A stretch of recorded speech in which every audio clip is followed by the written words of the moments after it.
अऊज़ु बिल्लाहि मिनश्शैतानिर्रजीम बिस्मिल्लाहिर्रहमानिर्रहीम अस्सलामु अलैकुम वरहमतुल्लाहि ताला वबरकातुहू व मग़फ़िरा।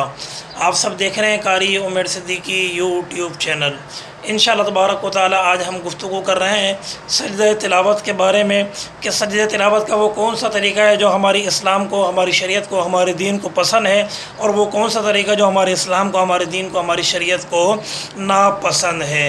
तो इंशाअल्लाह तबारक व तआला मुस्तहब तरीका जो हमारे दीन को पसंद है वो मैं बयान करूँगा, इस नियत के साथ कि आप लोग इंशाअल्लाह तबारक व तआला उसी पर अमल करेंगे। मगर गुफ्तगू शुरू करने से पहले मैं दो बातें आप लोगों से करूँगा। पहली बात यह कि 2-3 दिन से मेरी तबीयत ख़राब है, मैं घर पे ही हूँ। आप सबसे गुजारिश है कि अपने सहर व इफ्तार में मेरे लिए दुआ के लिए हाथों को उठाकर मेरे लिए आप लोग दुआ कीजिएगा। दूसरी बात यह है कि मेरी वीडियो जो मेरे सब्सक्राइबर हैं वो तकरीबन 30% देखते हैं, और जो मेरे सब्सक्राइबर नहीं हैं वो मेरी वीडियो तकरीबन 70% देखते हैं। मैंने चेक किया। तो आप सबसे गुजारिश है मेरी वीडियो देखने से पहले मेरे चैनल को सब्सक्राइब कर दें। इस तरह मेरे चैनल को ही फ़ायदा होगा, मुझे ही फ़ायदा होगा, आपको ही फ़ायदा होगा। आपके मोबाइल पे मेरी नई वीडियो का नोटिफिकेशन आते रहेगा। अब बात करते हैं सजदा तिलावत के बारे में, और आप बात को आखिर तक सुनिएगा तो इंशाअल्लाह तबारक व तआला आपको बहुत सारी अच्छी बातें सुनने को मिलेंगी।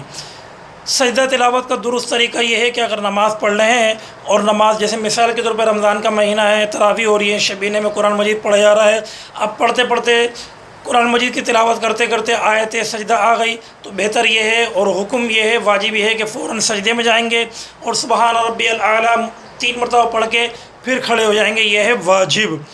वाजिब अब आप कहेंगे कारी साहब वाजिब क्या है? मेरे भाइयों और मेरी बहनों, वाजिब ये है कि अगर ताख़ीर करेंगे वाजिब में तो गुनाहगार होंगे, जानबूझ के छोड़ देंगे तो गुनाहगार होंगे। फ़र्ज़ नमाज के बाद अगर किसी का मकाम आए फ़र्ज़ नमाज के बाद तो वो वितर का है। वितर जो ने क्या नाम है वाजिब है। तो आप जो है वाजिब का अंदाज़ा कर सकते हैं कि वाजिब बहुत ज़रूरी है, जानबूझ के छोड़ेंगे तो गुनाहगार होंगे। अगर मिसाल के तौर पर नमाज़ पढ़ रहे हैं और आयत सजदा आ गई और सजदा तिलावत नहीं किया उसी दौरान, तो आपकी नमाज में सजदा सहू जो वाजिब हो जाएगा, नहीं करेंगे तो उस 2 रकात को दोबारा पढ़ना होगा।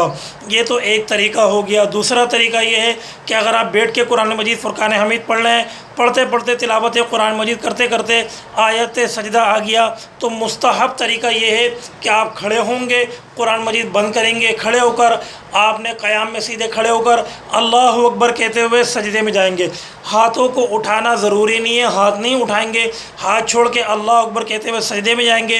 3 मरतबा सुबहान रब्बियल आला पढ़ेंगे, अल्लाहु अकबर कहते हुए खड़े हो जाएंगे। ये मैंने आप लोगों को मुस्तहब तरीका बता दिया, सजदा तिलावत का मुस्तहब तरीका। अब आप लोग कहेंगे कारी साहब मुस्तहब तरीका क्या है? तो मेरे भाइयों मेरी बहनों, मुस्तहब तरीका वो है जो हमारे दीन को, हमारे इस्लाम को, हमारी शरीयत को पसंद है। हमारा दीन, हमारे इस्लाम, हमारी शरीयत जिसको पसंद करती है वो है मुस्तहब तरीका। तो लाजिम बात है आप वही अमल करेंगे जो हमारे इस्लाम और हमारे दीन को पसंद है। अच्छा, दूसरी बात इसी में मैं एक और बात ऐड कर दूं कि अगर आप कुरान मजीद पढ़ रहे हैं, कुरान मजीद पढ़ते पढ़ते आपने आयत सजदा आया और आपने नहीं करा, अपने तिलावत अपनी मुकम्मल करी, आधा पारा पढ़ना था आधा पारा मुकम्मल किया, 1 पारा पढ़ना था उसको 1 पारे को मुकम्मल किया, कुरान मजीद को बंद कर दिया। कुरान मजीद बंद करने के बाद जो तरीका मैंने अभी बताया है इसी तरीके के मुताबिक आपने तिलावत करने के बाद भी कर लिया तो वो भी आपका मुस्तहब तरीका माना जाएगा। तो मैं उम्मीद करता हूँ आपने मुस्तहब तरीके के मुताबिक ही आयत सजदा तिलावत करना है। अब रही बात एक ऐसा तरीका जो हमारे यहाँ राइज है मगर हमारे इस्लाम को पसंद नहीं है, वो मैं बयान कर देता हूँ। वो तरीका ये है कि बहुत सारे भाई और बहुत सारी बहनें ये करती हैं कि कुरान मजीद फ़ुरक़ान हमीद पढ़नी है, आयत सजदा आ गया, अब आपने कुरान मजीद बंद किया और बैठे बैठे सजदे में चले गई और बैठे बैठे सजदे से उठ गई। ये गैर मुस्तहब तरीका है। हमारे इस्लाम को भी, हमारी शरीयत को भी, हमारे दीन को भी ये तरीका बिल्कुल पसंद नहीं है, गैर मुस्तहब तरीका है। तो मैं उम्मीद करता हूँ जो मुस्तहब तरीका मैंने आपको बताया है खड़े होकर आयत सजदा तिलावत करने का, सजदा तिलावत करने का, आप उसी पर अमल करेंगे। अगर मेरी वीडियो अच्छी लगी तो मेरे चैनल को सब्सक्राइब कर दीजिएगा, बेल आइकन के बटन को दबाकर लाइक कर दीजिएगा। کمنٹس کرنے کے بعد آگے شیئر کر دیجیے گا۔ ہو سکتا ہے آپ کے یہ لنک شیئر کرنے کے بدولت اگر کوئی شریعت کے مطابق سجدہ تلاوت کرے گا تو اس کا اجر ثواب آپ کو بھی ملے گا۔ اگلی ویڈیو تک اپنا خیال رکھیے گا، ہمیں دعاؤں میں یاد رکھیے گا۔ آمین بجاہ النبی الامین صلی اللہ علیہ وسلم۔